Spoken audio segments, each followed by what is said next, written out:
What's up, everybody? Welcome once again to a special episode of the Bigote Brothers Podcast. Very special.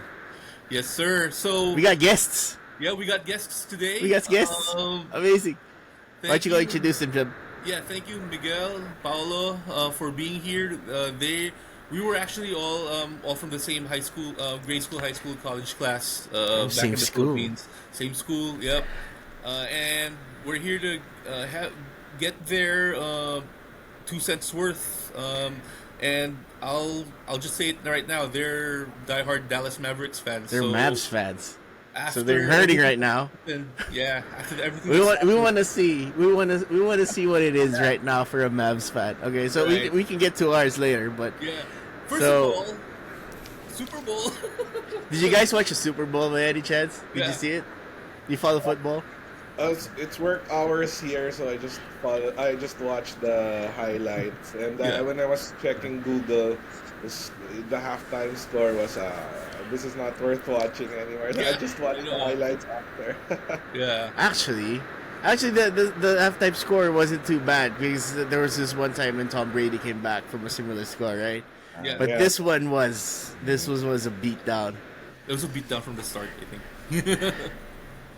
So, we want to talk about obviously it's been at least 1 week now, more or less, Yeah. since that big momentous trade. I'm sorry to bring it up, but just to recap, obviously, the Dallas Mavericks, and I don't want to use the word trade, they gave away their franchise superstar, Yeah. one of the top 3 best players in the league. I would say he's probably number 3 right now.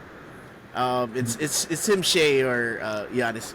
But either way, he's the top 3 player. Luka Doncic, they gave him away to our Los Angeles Lakers for 32-year-old Anthony Davis, Max Christie, who Right. I like and we'll discuss later, and I believe 1 first-round pick 2029, unprotected. So, it's been a week, guys. I know it might be a tough discussion. What are your thoughts about first of all, what happened there and how you felt? So let's start with Biggs. Yeah, it's been mentioned to death in the last couple of weeks. Really, to put it simply, it was really one of the worst deals ever. And I am speaking 100%. both as a fan and I guess an observer of basketball in general. I mean, there are a lot of implications to this. Beyond just getting one draft pick back, I mean, like, you look at the deal involving someone like Mikal Bridges, who went to the Yeah, Knicks. yeah, yeah. They had, like, how many? Like 5? 5? I think it was Yeah. 5. Yeah. Give me 5 first rounders. Yes. Yeah. So a bit of a head scratcher there. But Yeah. apart from the implications like basketball-wise and skill-wise, I mean, from a public relations point of view, what does this do to the Mavericks? It's like, Yeah. Oh, there's been a lot of that. Yeah. yeah, like if I'm a fan, obviously I'm disappointed. If I'm a player who is about to become a free agent, or is thinking of, okay, where will my next contract come from? Would I really want to work for Nico Harrison after this? It's like, okay, Yeah. if Yeah. they could deal Luka and they did it in the shadows, I mean, what about me, right? So, Yeah. it's been a really strange time as a fan of the Mavericks. And it like I've said this to friends and to other relatives who are NBA fans. It was really weird seeing Luka in Lakers gold. Lakers purple and gold. Yeah. Yeah. We've seen 2 games, and I still can't get over it, to be honest with you. Yeah. Yeah, and the cherry on the sundae really is Anthony Davis's goal. So Right. does it get any? Yeah. Yeah, so Anthony Davis, I think the official word is that he doesn't need surgery yet. Right? Yet is the key word here. So he doesn't need surgery yet, but he'll be out for multiple weeks, and who knows? I mean, look, so we've been dealing with this for 5 years as Laker fans. We know that there's this kind of fear if you're a Laker fan that every time Anthony Davis lands on the floor, you're kind of hoping for the best, right? Like, did he pull something? Did he tear something? And I gotta say that, it was pretty criminal that they never got any more than what they got. And we'll go to the details later, but what about you, Paul? I know you're the first person I thought of when I saw this trade, to be honest. And I gotta hit a Paul when I saw this trade. No one really expected this, right? We've kind of brought that up already, but what do you think? What I hated the most about this, like what you said, giveaway. This donation. What I really hated about this donation drive. It's a donation. They made Dirk sad. I think it was just an hour after the news broke out. Dirk just posted a frowning emoji. I'm a huge Dirk Nowitzki fan. Here in my office, in my house, we can see. The only frame is just Dirk. And I've been a Dallas fan even before Dirk came.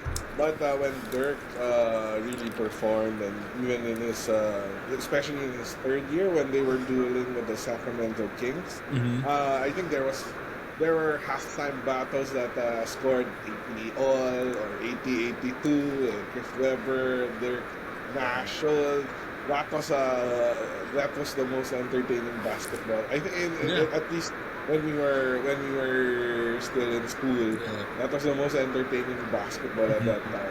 So, but what I hated the most is I think everyone had to go back to our GOAT. What we felt and saw the tweet. Yeah. I think just under 30 minutes, it was already 2 million views on Twitter. That one sad emoji tweet. It means that everybody hated all the Mavs.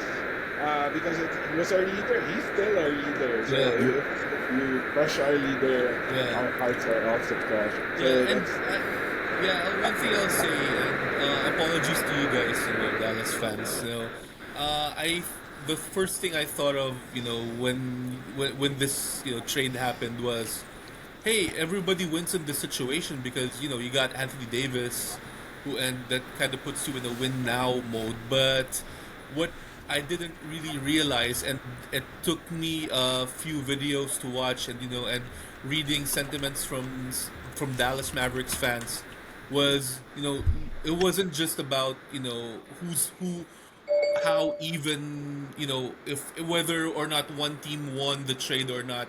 It was more than that. It was a culture standpoint. Luka was beloved in Dallas. Like, everyone loved him, and that's something that I didn't realize. And I was just looking at that trade from like an X's and O's standpoint. Like, hey, you guys are in a win now position, but it was definitely more than that. It's the impact that Luka had on the city, I think, is what really why a lot of Mavs fans were upset. So yeah, I gotta I didn't see it that way, so I gotta apologize to you guys.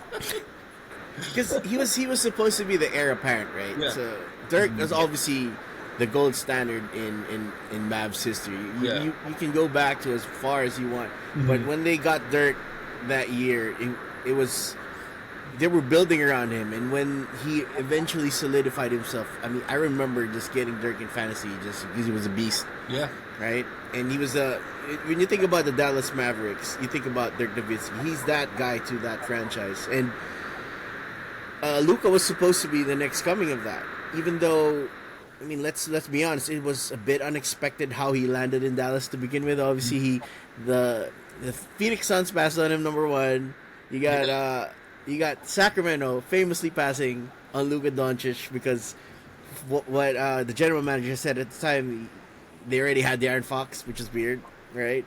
So they ended up pulling Luka out of a trade from Atlanta for Trae Young. So Luka going there was already somewhat of an anomaly, right? And then this is the guy who came out of Europe. He was young. He's played basketball for a while, and he's supposed to be the next Dirk. He's supposed to be basically the Kobe to this franchise. You expected him And I mean, personally, I expected everyone, I guess, expected him to be that guy to stay there for his whole career. So when we first saw this trade, I was thinking, look, is and like everybody else, was Shams hacked? Because when I first saw the tweet, I first saw the thing on Facebook. It's like Shams Rania trade, Luka traded. What? What's happening? Jeb and I were just finished talking actually when that happened, Yeah. and then we were just, okay, is this really real? I spent a couple of minutes just searching the internet, just like you would in these times, right? Yeah. And just to see, okay, so is this really real? Is Shams just pulling her legs? What's going on here? And then I think it was you, Jeb, who sent it, the official ESPN tweet with the gold check on it. Yeah.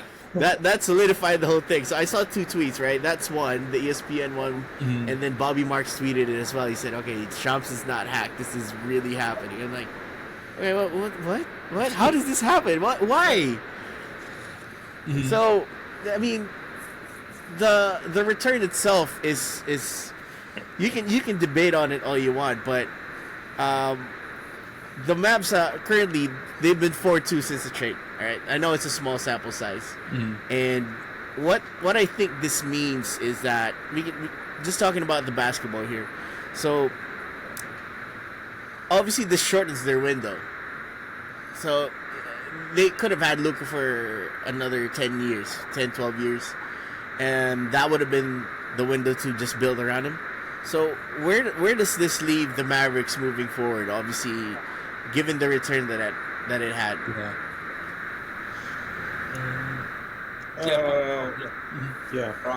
I think this is. I think we have to go in.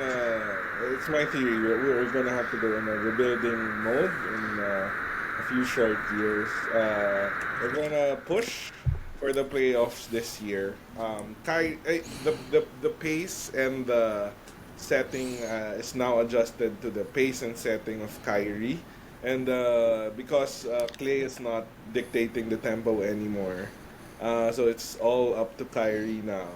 And with all our bigs injured, it will be a small ball, but it will be faster. The pace will be faster because Luka handles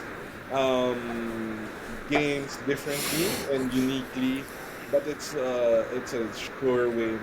But this business decision is sort of like, I don't know. It's maybe they know something that we don't, because like when Paul George was traded, was when Paul George, Kawhi Leonard were together. They had this exact same setup. Everyone was hopeful that the Clippers would win a championship, but it never happened. Maybe I'm being delusional, maybe, but they're seeing something similar to this, or seeing something similar to Zion in New Orleans, where he was the next great hope of the Pelicans, but nothing happened. And they're always saying that. They're always conditioning on the narrative of the Dallas Mavericks franchises. Health, we're not seeing growth, but it's pure crap, man. Luka, before Kyrie, Luka was able to bring the Dallas Mavericks into a Western Finals mold. And then when they brought in Kyrie, they skipped the playoffs. Then the following year, everything mixed well. So we were in the finals. So if it's a business decision, maybe they don't want to pay the Supermax contract. But when it comes to the strategy and planning, I'm still in shock because like what you said, there's a franchise player already that can give you around 3 to 4 or 5 NBA Finals run, or even 1 or 2 championships in between. So if you just work it out with your star player, so maybe the rumors are true. Maybe what's on Reddit is true about weakening the team. But it's all conspiracy theories right now. But given the health of Kyrie and AD, and unfortunately even the young monsters of Dallas, like Lively and Gafford, is getting injured. I think we're gonna go on a rebuilding mode in a couple of years after this. Maybe they want that intentionally so they can move the team or sell the team outside Dallas or the franchise outside Dallas. But this business, it's probably a business decision. Maybe the most thing that makes sense if it all is the Supermax contract. And the doubt that they have of the longevity of Luka in terms of health. Right. Maybe that's a basic business sense. The Supermax, they don't want to pay that Supermax contract. Which is $350 million over 5 years, by the way. So that was on track to be the biggest contract that's going to be signed in NBA history. So obviously we've seen the cap rising every year, and what Luka was supposed to be signing with the Mavericks with the Supermax is going to be essentially what the biggest one until everything else kicks in. Right. Anyway. But what do you think, Migs?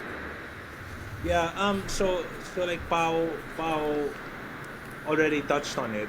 It feels like an economics thing. It feels like a business decision. Like if one would go on the internet and do his or her research, one of the first things that would immediately come out would be that the owners of the Mavericks now, the Adelsons and then Patrick Dumont, they're into stuff like casinos and all that. They own Las Vegas Sands. They're the ones, Yeah, so maybe they weren't willing to hitch their wagon on to one guy $350 million US. That's a lot of money.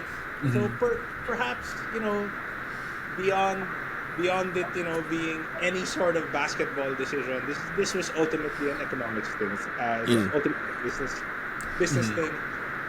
If we were to look at the style aspect of this, what's really interesting is Mavs fans have never really had a dominant big man. So like in theory, when AD is healthy, as you guys have seen for the last AD was in LA for 5 or 6 years, right? 5 years, yeah. 5 years. Yeah. So like easily 10 to 13 boards, almost 30 points, all that stuff, easily. And Mavs fans over the decades, we've had to deal with guys like Sean Bradley at center, Savannah Jock at center, Eric Dampier, so Rafe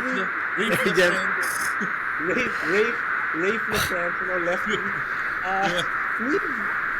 We're not used to having big guys who can score in the post or inside out. So in theory, if everyone were healthy, this should work. But if you look at the injury report of the Mavericks now, there are 7 guys on it.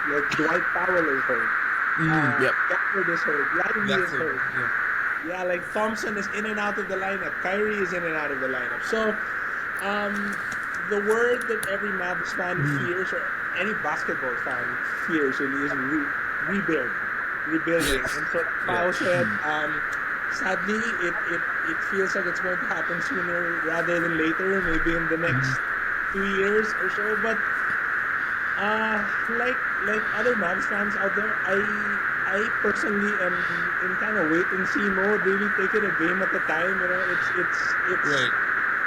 It's a cliche, but that's the best we can really do now. It's like, okay, is AD going to play today? Is Thompson going to be in the lineup today, etc. So at this point, it's really one game at a time.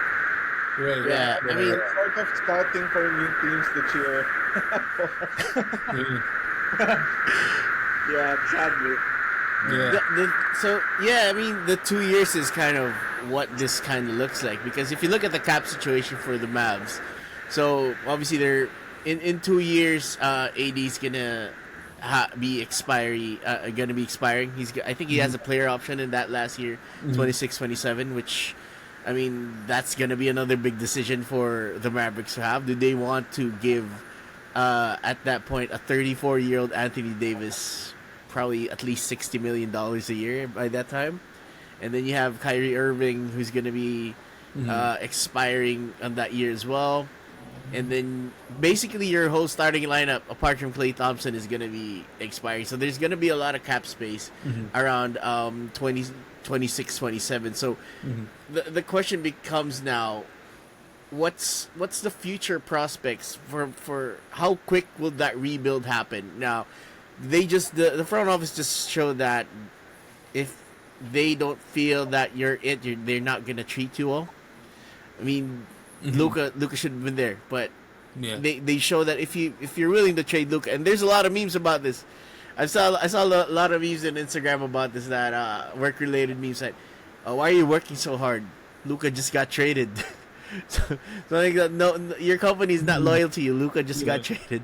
Those kind of memes that are just popping up about loyalty and all that. Yeah. But it kind of looks like. So let's just explore the basketball decision here, from a rebuild perspective. Obviously, AD is not one of the things that the Lakers. I was fearful for as a Lakers fan is, I don't want to pay AD that much money in 34 when he's 34. Now, what do you think is the future plans here? Are they gonna go star hunting in 27? Or are they gonna go tanking like everybody else? What's the future plan here, especially with this short 2-3 year window? I think maybe like I said a while ago, maybe the theory is true that this whole decision does not make sense. So I think there's the working theory of Mavs fans is that it will be eventually sold, maybe moved to Las Vegas, because all the major sports teams are now looking at Vegas as a hub for entertainment and leisure, and sports is one of those factors or one of those elements into completing. If I'm not, there's a Vegas NFL team, right? Yes. Yeah, so the Oakland Raiders moved there. The Oakland A's moved there as well, baseball. Right. So the only thing missing there is an NBA team, actually. Yeah, and also their hockey team was an expansion. Oh, the Golden Knights. The Golden Knights were an expansion team a few years ago. The year after the expansion, they won a Stanley Cup championship. So the market is pretty big. So yeah, the big four, right? The big four of sports: NHL, NFL, NBA, MLB. Baseball, so the only thing missing there is an NBA team at this point. And there were rumors about it before, right? Like LeBron trying to get into that market and whatnot. So, I mean, given the Adelson's connection to Vegas, they're essentially part of Vegas. Right. Yeah. Right. So Vegas, they're the modern Vegas. They're part of that. Right. Structure. So if you're looking at it in a business perspective and weakening a good team, because Mark Cuban worked so hard to make it at the top 4 NBA market team, and then for business decisions, you're gonna weaken it.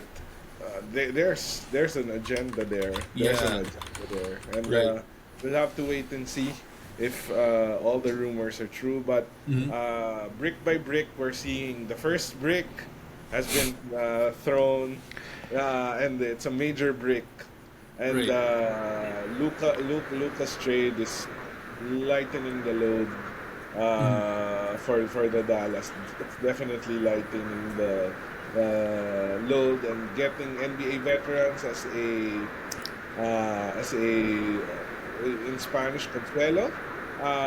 It's a parang compromise into tricking Mix and I into thinking that there's a plan. But the actual plan is to weaken our team and then moving. A friend who is also as diehard as me on Instagram message, stop cheering for the Dallas Mavericks. Paul, the owners are playing us.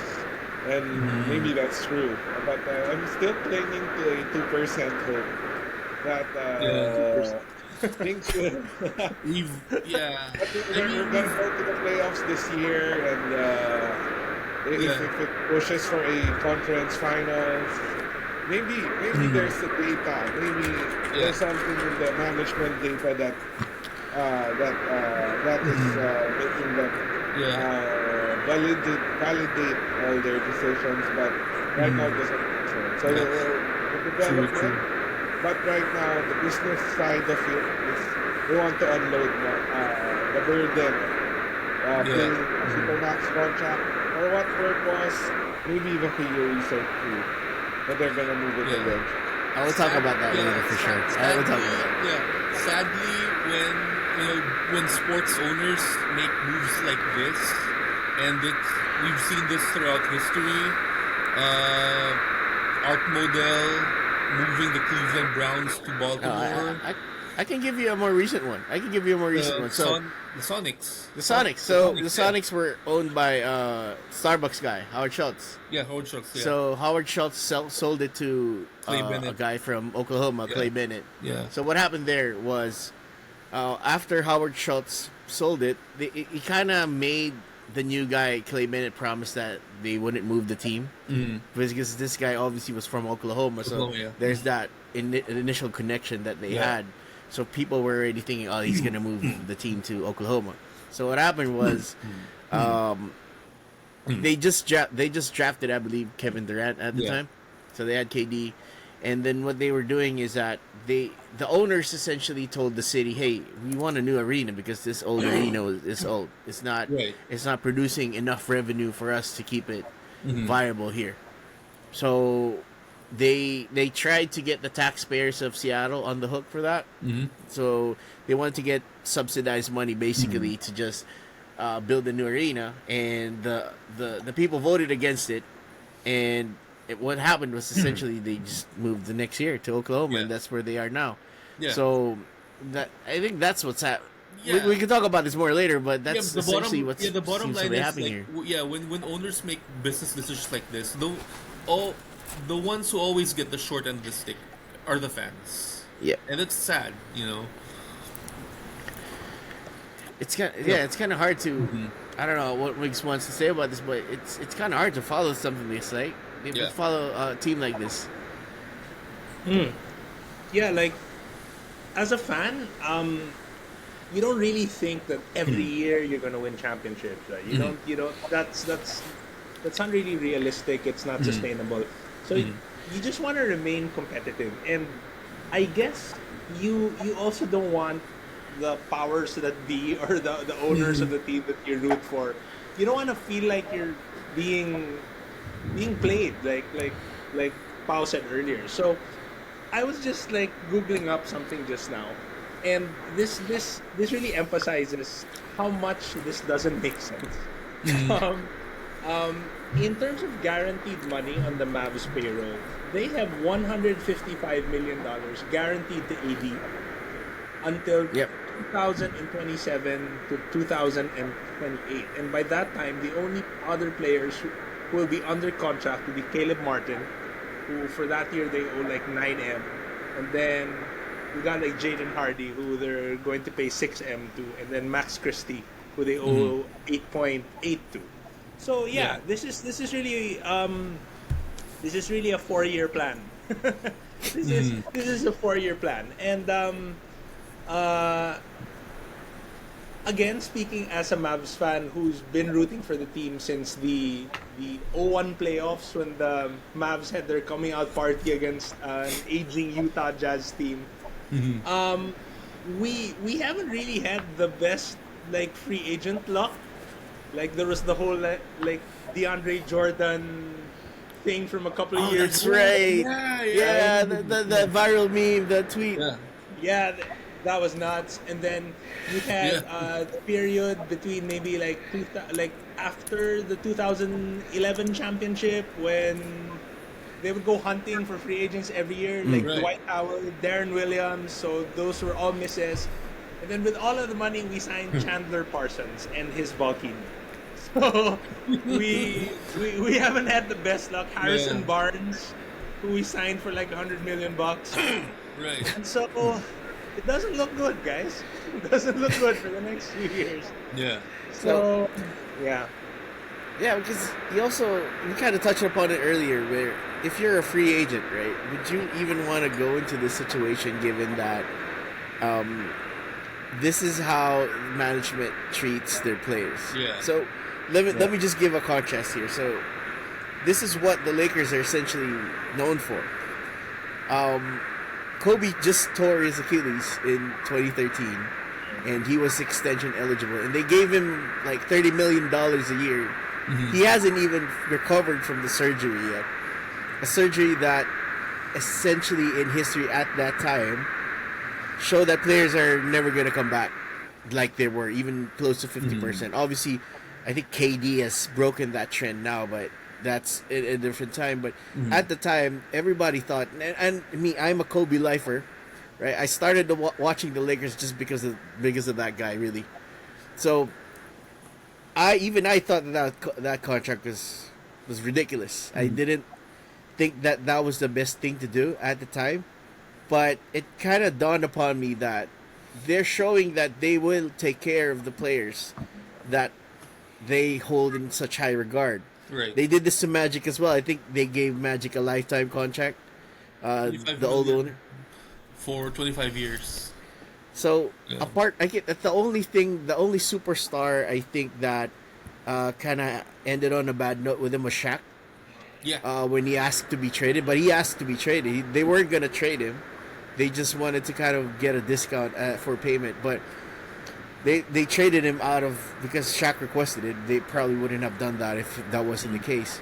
So they were taking care of people, and that I think was attracted LeBron to the team. And obviously you can see all the moves that the Lakers are doing now. I mean, dude, they just drafted his son who's not even supposed to be in the league. Yeah. Right? You can say all JJ Redick can say all the hyperbole that he wants during press conferences, but everybody who watches basketball knows that Junior is not supposed to be on that team, and he is because LeBron said so. And that's what I think that the Mavericks should pivot towards. I know that they have some sort of stigma now with how they approach this problem, but they have an opportunity now to just, I guess, kind of bear the brunt for the next couple of years. You don't want to pay AD that much money at that age, but I think you're kind of stuck into that now.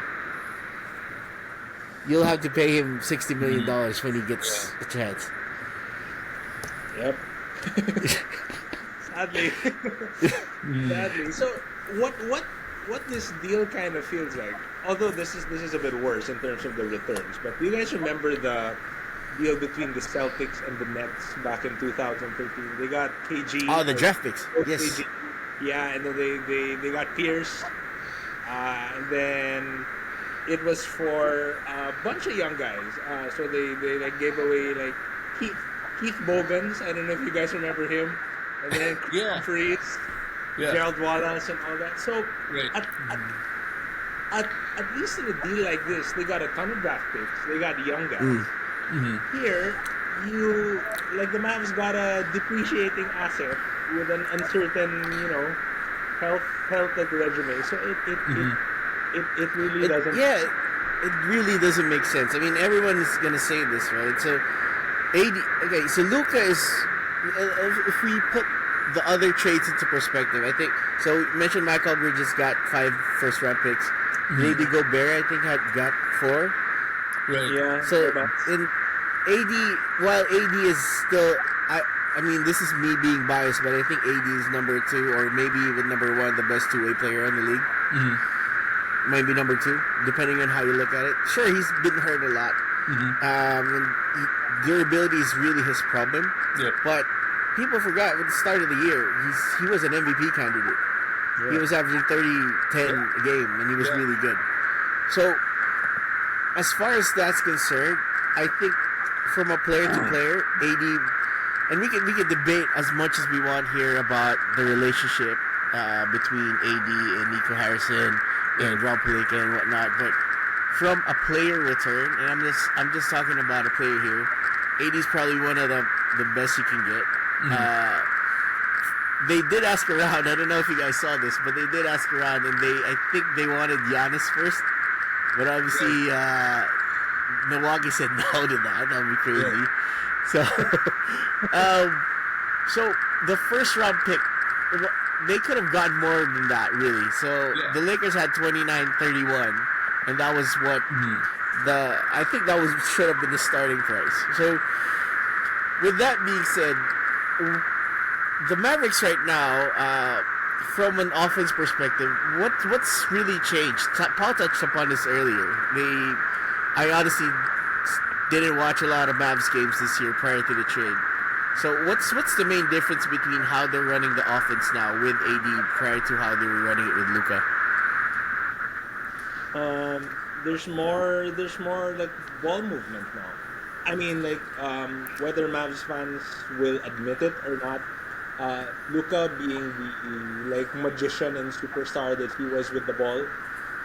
Basically, most times it was like, okay, you give like Luka the ball, and you let him run things, right? And so there was a lot of ISO ball, honestly. Like if you watch the finals from last year, the Mavs offense looked very predictable, I guess, at times, especially against a Celtics defense that was very long. Like you had Luka on the Mavs side, but on like the Celtics side, you got long, athletic guys like Tatum and KP, Brown. So there seems to be more ball movement now, and that's what's so like frustrating and tantalizing at the same time, right? If Gafford were healthy, if AD were healthy, all these other guys were healthy, you could play big, you could play two bigs, you could have Kyrie playmaking, and if the outside shooting wouldn't work, you could like dump it to AD in the post or the mid post, and he could just work, right? He could just like feast on the other place. So yeah, that's the irony of all of this. I mean, you could either play small and fast, you could let Kyrie run things, or you could go big and AD could do his thing. If everyone's healthy. Big if. Yeah. That's Max Christie is actually someone that I'm bringing on to, that is doing well, and he's like breaking out of his shell because you can't really perform under LeBron, and right now I think he's making it. He's trying hard to perform that much, and it's showing with the win records. I think he's a big factor in why we're winning 4-2, as you said. Yeah, 4-2. He almost won the first two. One for Embiid. Yeah. Since the trade, I'm afraid that he might just be let go next year. Just to unload again. So, that's well, this crazy back office is something to really look after. I mean, look out for, because as a Mavs fan, because these breakout superstars, I'm not sure why they're treating them as thorns instead of gifts. Yeah. So Max Christie, if he's contributing well and he brings us to the playoffs, that will surely make the decision validated. But I'm afraid that if he breaks out into a 20-point per game person, he might be let go next season. So. The short term is there's sort of hope that we're gonna do well this year. So Max is actually one of the. If I were to regret from a Lakers fan perspective anything in that trade, Max would be Max getting included would be one of that. I think for that team prior to the trade, the only thing that was trending upwards, and I'm just speaking it from a Lakers perspective, right? We were definitely on the road to nowhere before that trade. LeBron is showing, I don't even know if what was that. He's showing every bit of 40 prior to the trade. He was averaging career lows. His advanced numbers, if you look at it, are really down. And even the eye test, you see that he's just not in there mentally or even physically most times. And AD has regressed. He for some reason after I think he has an injury right now. Apart from that, he has plantar fasciitis. So that kind of slowed him down a little bit from that 30-10 start that he had. But one of the bright spots on the team, apart from Austin Reeves, basically, is Max Christie. Yeah, one of the Lakers' strengths for the last, I don't know, handful of years is probably drafting. Yeah. So they've drafted they had enough assets to trade for Anthony Davis in the first place. That was through drafts. So with Max Christie, he was a second round pick basically, and then there were a lot of from the fan base. There were a lot of doubts with him because Darvin Ham wouldn't play him a lot last year. Yeah. But everybody was already seeing the potential there. So one of the things that the Lakers have lacked in this LeBron era since the Westbrook trade was probably a 3-and-D player. Yeah. And Max was essentially what that player archetype was when this season started. And he was actually playing well before the trade happened. I think he was already in a streak of double-digit scoring. He was hitting his threes. He wasn't playing recklessly as he did before, because I remember there was a point in time, was it last year or maybe even this year, that he would be very tentative when he received the ball. He would sometimes over dribble and start to drive into traffic. Last year, and that would cause a lot of turnovers, right? He was, yeah. Yeah. And then he just embraced that role of being, okay, so I have to. He was being put in the opposing team's best perimeter player. Yeah. He was essentially what Vanderbilt is supposed to be as far as defense is concerned. So when he was starting to get in his own, that's the reason why he started. He's the starting two guard in the Lakers before the trade, right? And I was really sad. I gotta say, I was really sad when he was included. But seeing him on this Mavericks team now, and I was even surprised that he's not even starting now. I think he's a future starter, but based on his performance, I think in his first 3 games he was averaging 17 a game. Yeah. He's hitting his threes and he's playing the defense that they needed. But I agree. I think the only detriment to this Mavericks team right now is health. If everybody's healthy, even if just AD and either one of Gafford or Lively, they're gonna make noise, right? They're in 8 seed right now, play-in territory. I would say that they're gonna make the play-ins. Kyrie's gonna hold the fort for that one. I think Gafford's only out for 3 weeks. The biggest question here is AD. Unfortunately.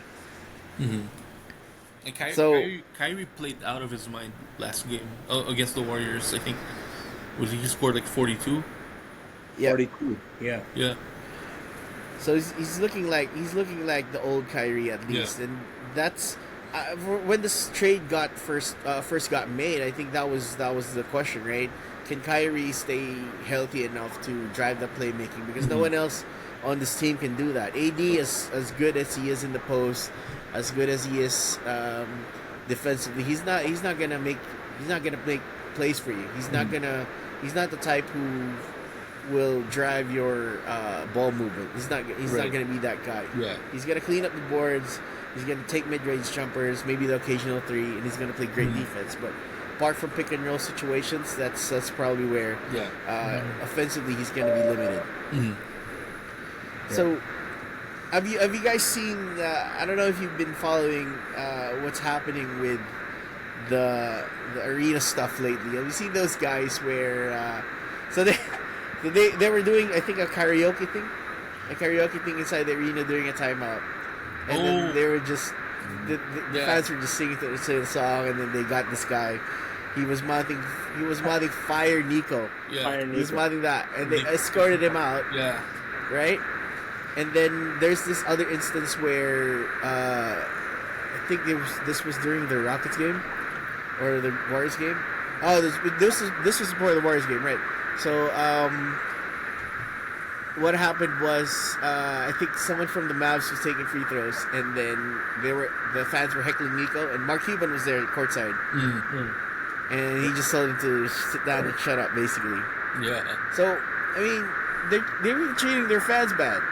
What is that? You see the fans in the American Airlines Center bringing coffins. I think they had a vigil over Dirk's statue. They had a tombstone there for Luka or something like that. I mean, what does that make fans feel, really?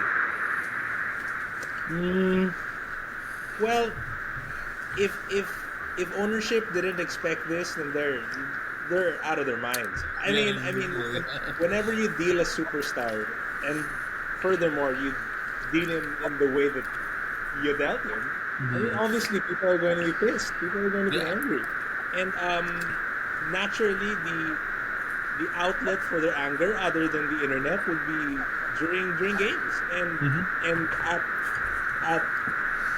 at the arena, right? So, in as much as you don't want, like, as an owner, I guess, as much as you don't want the atmosphere to be too, I guess, like WWE like with all the chaos and everything, right? You don't want it that chaotic, but I don't know. They could give a little more leeway. Like, maybe the whole escorting fans out of the arena is a bit much.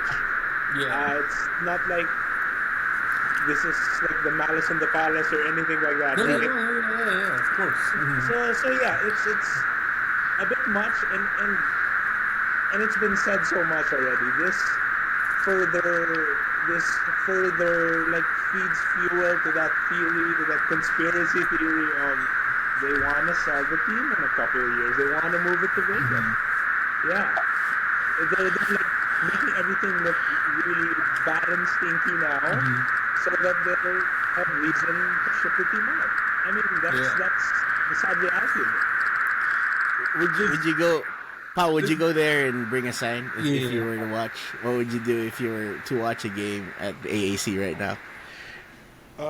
If I were there,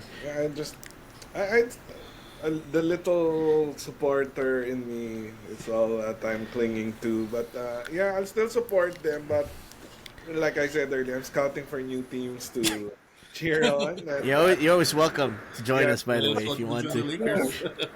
I'm more of a Jamarant guy right now. But so it's an example, Jamarant. His off-court antics, his off-court controversies. But the Grizzlies have faith in him. And with the weight issue, I tell that to Nikola Jokic, who's playing out of this world. And if you saw the short step back in the corner three, I forgot what team they were competing with. Man, that was a crazy shot. And he's basketball is too easy for him with all his weight. I think the Denver Nuggets let go of the conditioning. They're sort of a controlled conditioning with his weight, because sometimes it's getting fit, sometimes it's getting really big. But no matter what the shape of Nikola is, he's dominating the game. And that weight issue, we can capitalize on it. I think with a slower game, Luka could have done much more for the Dallas Mavericks. And what Jokic is doing, you can see that with the weight issue. Nothing. But of course, they're using design weight gain argument for that. But as a Mavs fan, all the things that they're doing are valid, and they're putting. Imagine Anthony Edwards being traded outside Minnesota, and people will go crazy. Do that. Actually, I read somewhere that Anthony Edwards was one of the other teams they wanted to trade Luka for. Wow. But obviously, the Minnesota said no. No. And they will have to pay eventually for Edwards' supermax salary if they want to get him. Just going back though, is there a reason? What was the reason why Cuban sold most of his ownership to? I think I read somewhere. I think I read somewhere before that was when he sold it. I think he was spending crazy amounts of money on unnecessary things for the Dallas Mavericks. And he had to unload that burden and make it a business again, and that's where the owners come in. Right. That was it, right? Because I remember the Mavericks are pretty famous for Cuban just upgrading the locker room to be the best locker room in the league. He was, I think, for what it's worth, and this is coming from me who hates Mark Cuban because of what he did to the Chris Paul trade. So, so Mark Cuban was one of the ones who really raised the flag on the Chris Paul trade and all that. So, but I think Mark Cuban, prior to Steve Ballmer coming in, Mark Cuban is probably one of the best owners in the NBA, if not sports. So, I mean, I'm not surprised he sold it. He had 3.5 billion reasons to do it. So, it's just how it is, man. It's just, I think at this point there's a changing of the guard with regards to NBA owners. It's not just. It started out as small businesses, right? With people who just wanna own a team. It's now become a lot bigger than that. You got bigger people coming into the league. You got multi-billionaires, and it's kind of it's changed. It's really changed how these teams have operated. Paul mentioned that they're operated a lot more like businesses now rather than sports teams. And again, with that in place, right? One of the things that was mentioned was obviously given the fact that the Allisons are Las Vegas Sands owners. So I read this somewhere. So the theory basically works like. Right now, obviously, Texas gambling is banned in Texas, where the Mavericks are from. Right. And then the Addisons wanted a new stadium, basically, that had a casino inside it. Right. But that's not happening in Dallas right now, and they've been lobbying the Texas governor, I think it's Greg Abbott's his name, to try and see if they can legalize this. They can get some gambling inside the arena, and. They're kind of using this as leverage, is what the working theory is. They want to use the Dallas Mavericks to say, okay, if you're not going to change this law, we're going to move this team away. Because the only logical thing is to either move it to Vegas or put that law change in. So the business aspect has definitely taken over with regards to this team. I think the owner itself. I don't know if you guys just noticed, read what the owner just said recently. So he tried to justifying the trade furthermore. Obviously, Nico Harrison, we can talk about that in a bit. But the owner has justified the trade, saying, "Okay, we want someone in this team we can trust. Who has high work ethic and standards." And he starts mentioning Shaq. Right? He mentioned a lot of people. He mentioned Shaq. Okay. Shaq he had this line. Shaq had, I got hurt on company time, so I will recover on company time. This was prior to that 2004 collapse against the Pistons. This was that off season. So, I mean, how are you supposed to feel with that in place? You got this owner who's tone deaf as well. He didn't even mention Dirk in that statement that he did. I can't fathom just being supportive of a team like that with this owner in place, but I think he's gonna be there for a while. Right. Yeah, and like say what you will about Cuban and the previous ownership. He was a player's owner though. He was into basketball. He was involved. He was too involved sometimes. He was essentially like a fan who just owned the basketball team, right? Yeah. Think in the same mode or in a similar mode as a Ballmer, right? There during the games, heckling, really passionate about whatever was going on. When I say too involved, go back to the 2006 finals against the Heat when Dwayne Wade shot a million free throws. He was fouled every time. I remember Cuban said a little too much about the refs during that point in time. So he wasn't perfect as an owner, but you could feel that he really loved the city. He really loved the Mavs, and he was really loyal to his superstar. Yep. Like of all things, he was loyal to his until he got offered a check. And so that is the biggest. I think he got offered a check. So difference. Look. So Mix is cutting off. Yeah. What were you saying, Mix? Yeah. I was saying that the biggest difference really was he was loyal to his franchise player. And so I think for most in Dallas and those outside who follow the Mavs, that really was the biggest thing, and that's why the 2011 championship was really sweet. I mean, other than the fact that it came at the expense of the Big Three Heat, it came at the expense of all these other teams that were, I guess, like favorites to win. The whole like loyalty never fades away thing, the inscription on the Dirk statue. I mean, that really spoke and still speaks volumes until now. So to have the Dumonts and the Adelsons do what they've done, I mean, it's really a slap in the face to all of the fans. Yeah, true. Yeah.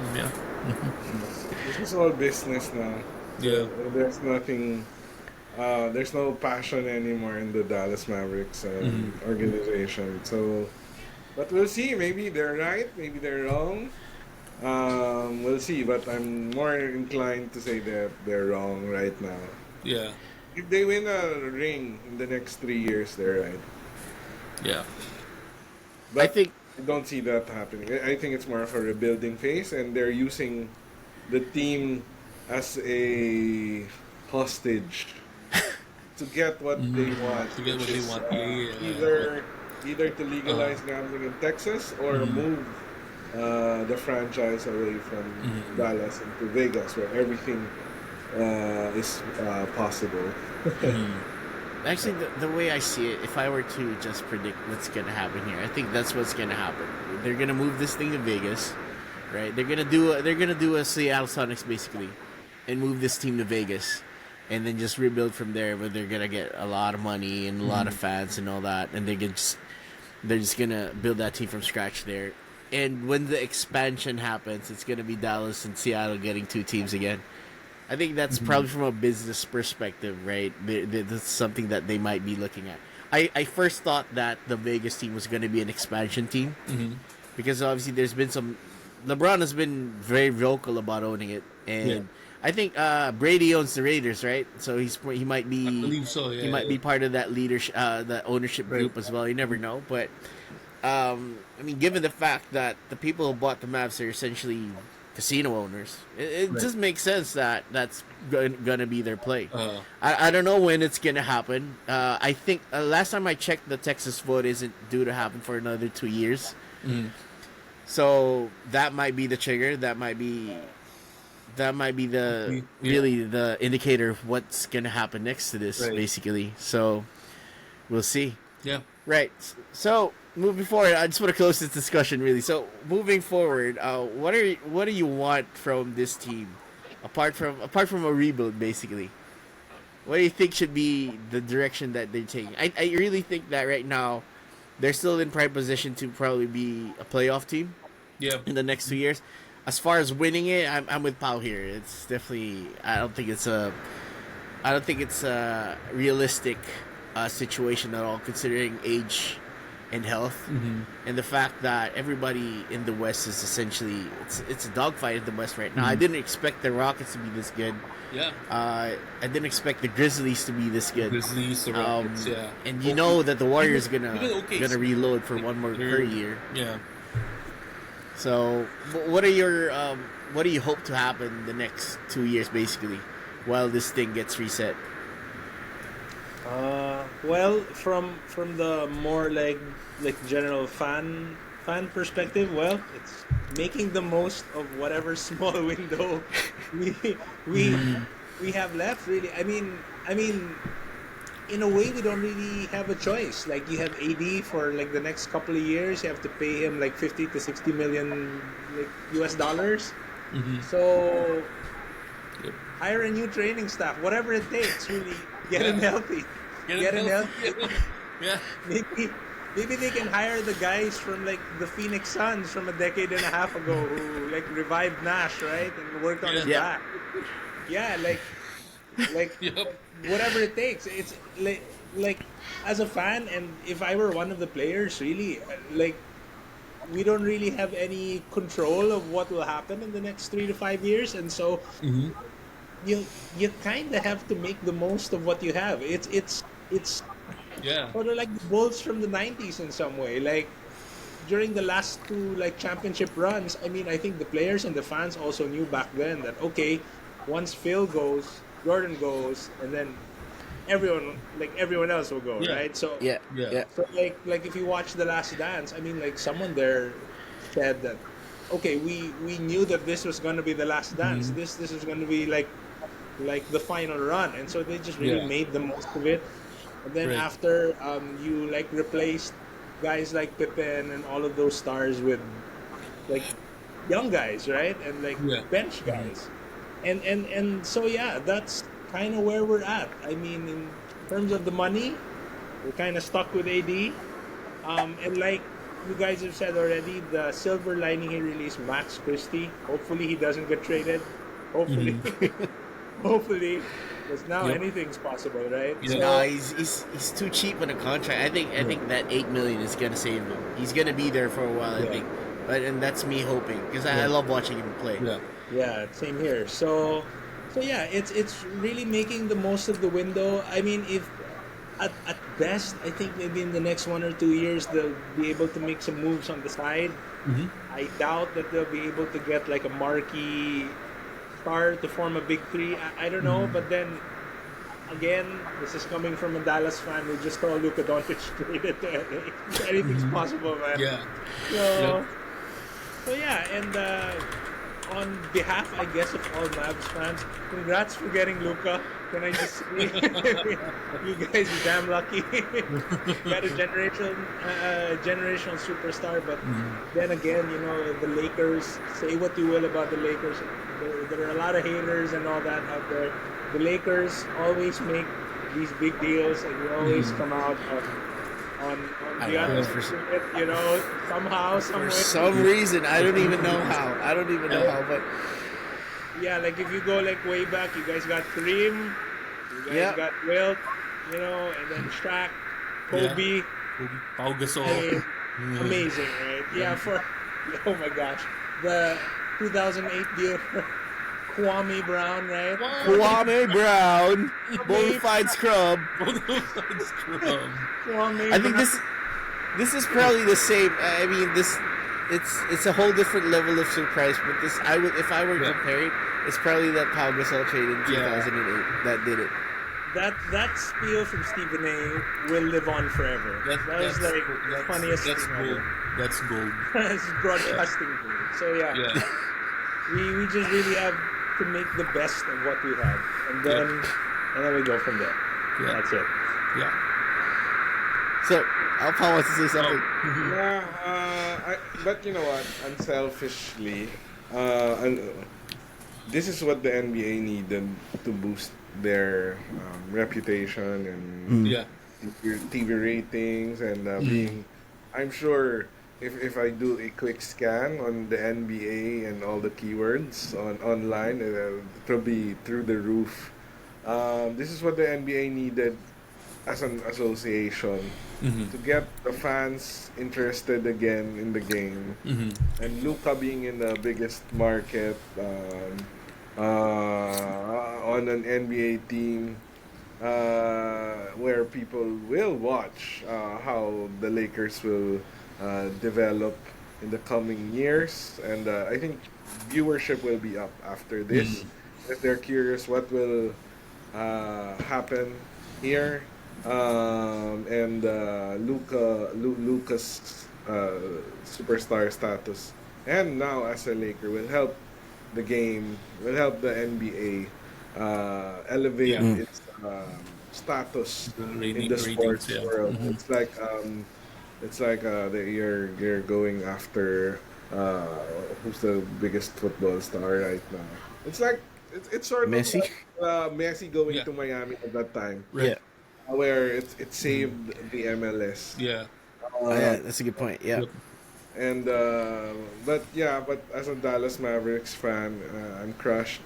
But I think it's what the NBA needed to get organic conversations rolling, and the hate will die down, especially if Luka will win 3 or 4 championships in Lakers, and by that time there's going to be a Las Vegas NBA team and Dallas will have to rebuild or have a new franchise. So, Yeah.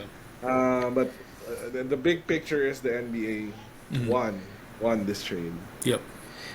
Yeah, for sure. I think that's one of the things that people were talking about as well. So this happened before the Super Bowl, and everyone was talking about the NBA losing ratings and all that, and then everyone was just talking about this trade.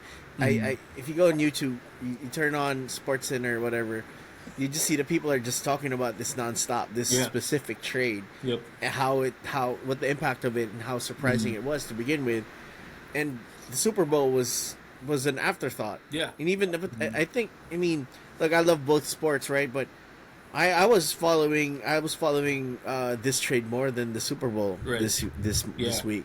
So I think it did the job. I mean, yeah. So there's a lot of like beyond the Luka trade, like there's really a lot going on with the Lakers, especially like the Mark Williams trade being rescinded, and and I mean, honestly, it's not over. The story's not over with the Hornets, wanting to dispute the. Oh yeah, they're taking it to a mock trial. They say. Yeah, it's crazy. It's crazy. So I don't know. I mean, and Luka had a good statement. I think it was prior to his first game where he donated $500,000 to the Fires. Yes.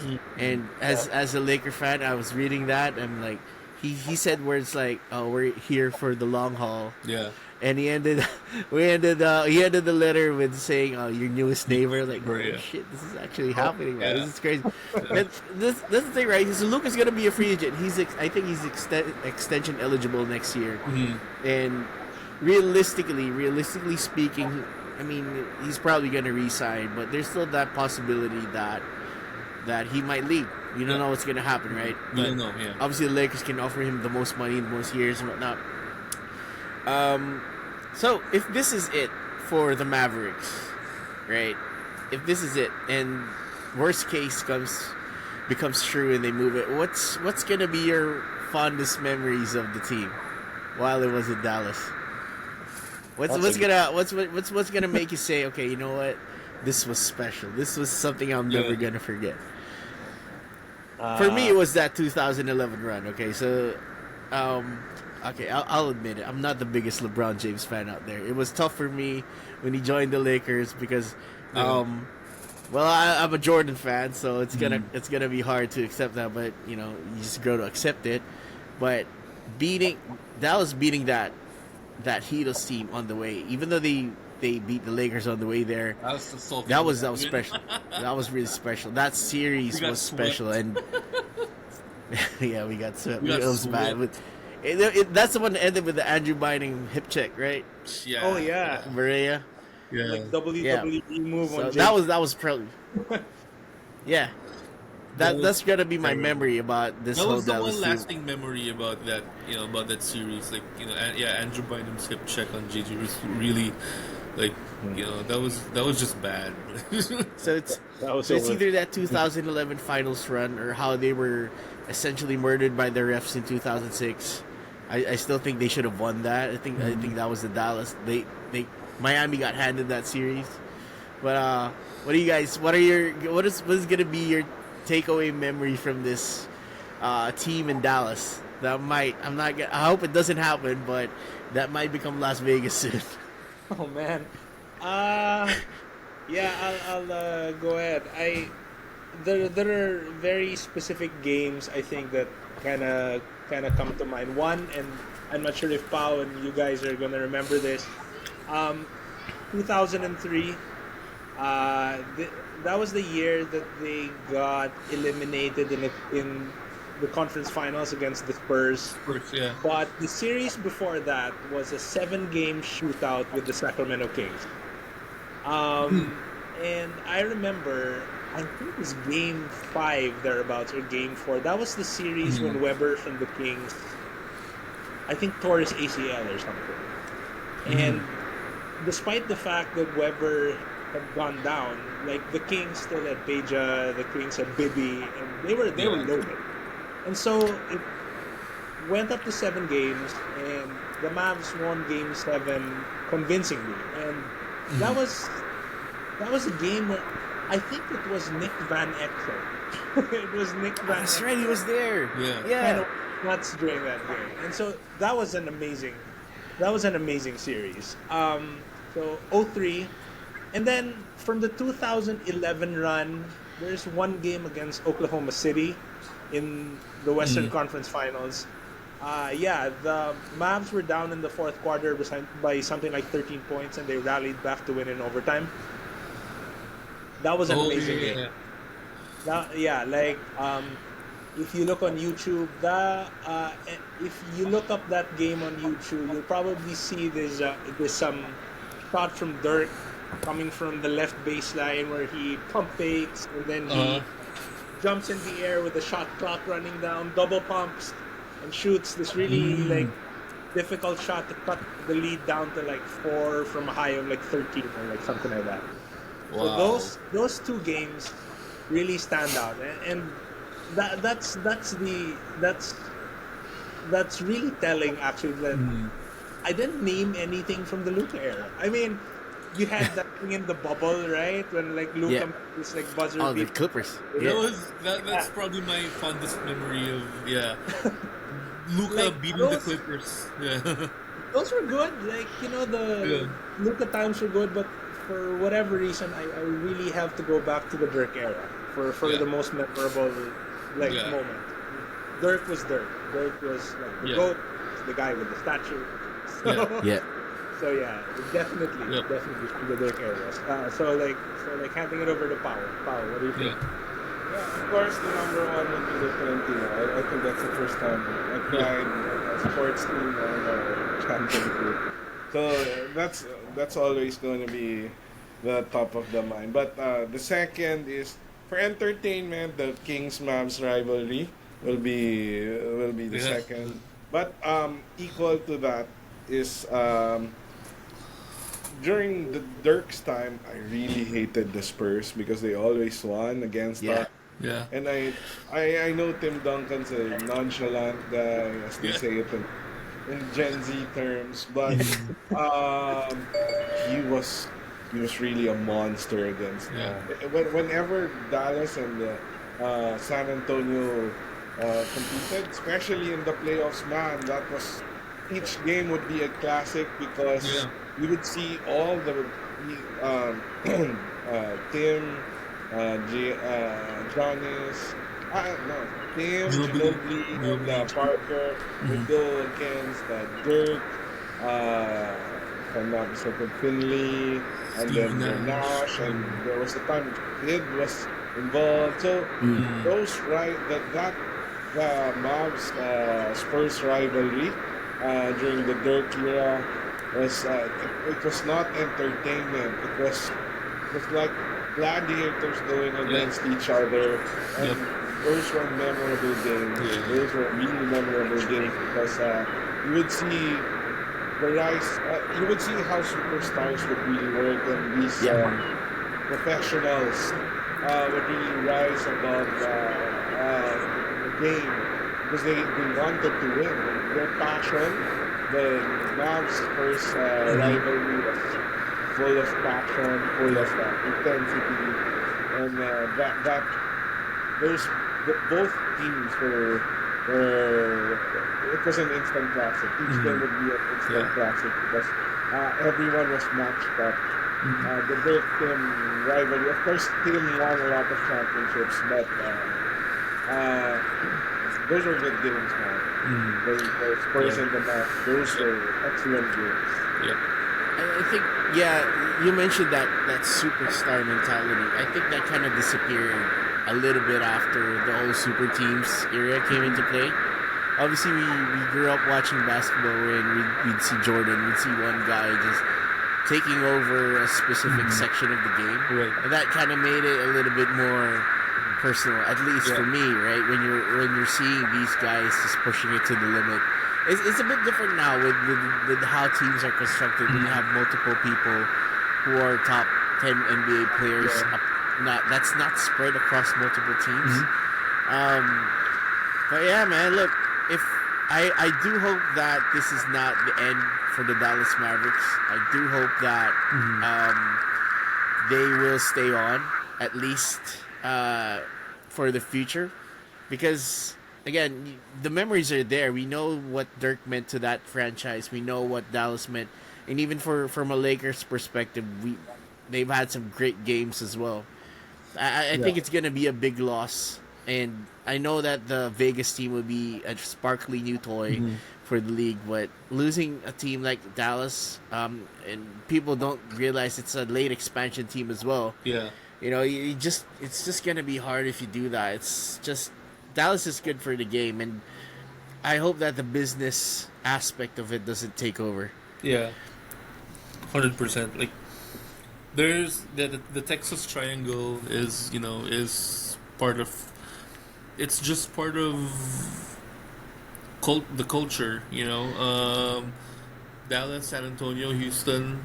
There's a rivalry going on between all three teams, and not just that. Like, you have the Mavericks they might not be as incorporated into the culture as the Dallas Cowboys with regards to the Southwest, but yeah, they're beloved by the city, and I hope they stay. Yeah, but the fact that the Cowboys are there kind of gives me a little bit of confidence that there's always going to be an NBA team there, at the very least. Right. I don't know if this is going to be the same franchise with the same owners, but I don't think if this team eventually ends up moving to Vegas, there's going to be another team that's going to take its place eventually. It is not going to be a void just like Seattle was. Right. That's what I'm saying. Yeah.